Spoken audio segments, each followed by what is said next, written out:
All things unexplained.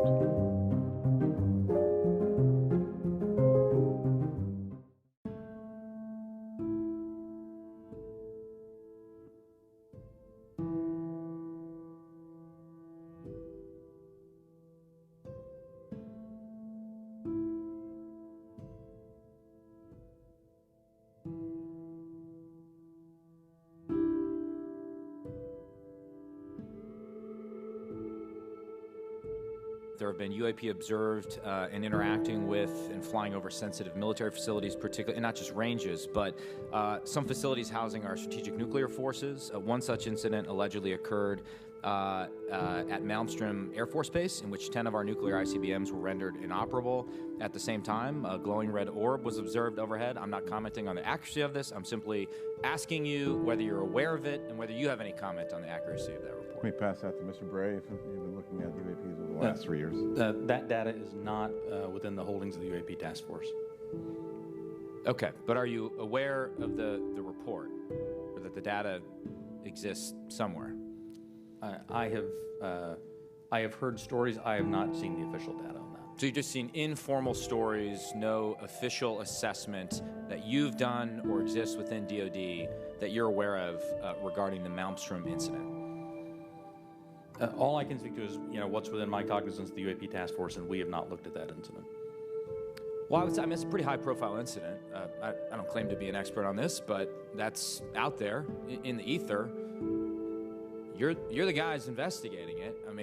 Who else is doing it? If something was officially brought to our attention, we would look at it. There are many things that are out there in the ether that aren't officially brought to our attention. So how would it have to be officially brought to your attention? I'm bringing it to your attention. Sure, so, this is pretty official. Sure.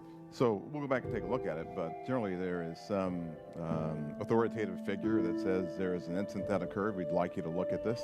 But in terms of just tracking what may be in the media that says that something occurred at this time, at this place, there are probably a lot of leads that we would have to follow up on. I don't think we have resource to do that right now. Well, I don't claim to be an authoritative figure, but for what it's worth, I would like you to look into it. And sure. If for no other reason you could dismiss it and say this is not worth wasting resources on. Will do.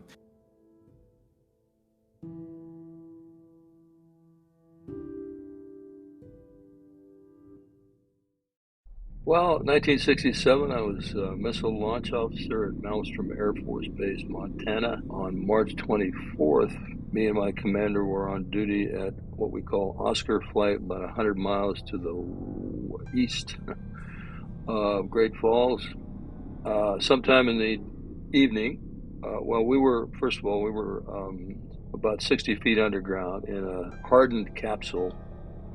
Hardened meaning supposedly able to withstand a nuclear blast above us. But we had control of 10 nuclear missiles and 60 feet underground. We had about 6 guards upstairs.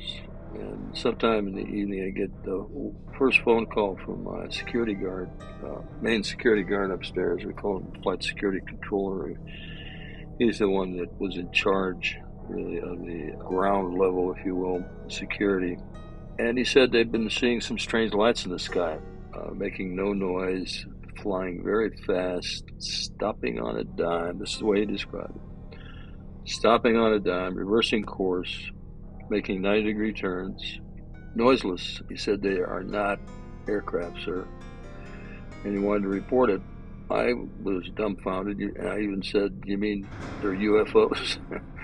Because we had reports in the city of Great Falls in the newspaper at the time of people seeing these strange lights and reporting them as UFOs. And I was just joking with him, and he said, "Well, sir," he was dead serious. He said, "They're not airplanes." I said, "Okay, well, all right. Let me know if anything more interesting happens." I kind of hung up on him. And then within a few minutes, he calls back, and this time he's screaming into the phone. He's irrational, he's loud, he's frightened. You can tell by his voice he was very frightened. And when I got him to calm down, he said he had all the guards out with their weapons drawn. They were looking at a glowing red-orange object hovering above the front gate of the facility. It was pulsating red-orange light, very hard to see into the light, except I had him, try to look into that light, and he said there was an oval-shaped object, but he couldn't make out much more. He asked me what he should do. I told him, well, make sure you secure the facility, do whatever you have to secure the facility. And then he hung up. One of his guards, he said, was injured and he had to hang up, so he hung up the phone. Went then immediately to my commander, who was taking a rest break, and I woke him up, and just as I woke him up, all our missiles started going no-go or shut down, one at a time, within seconds.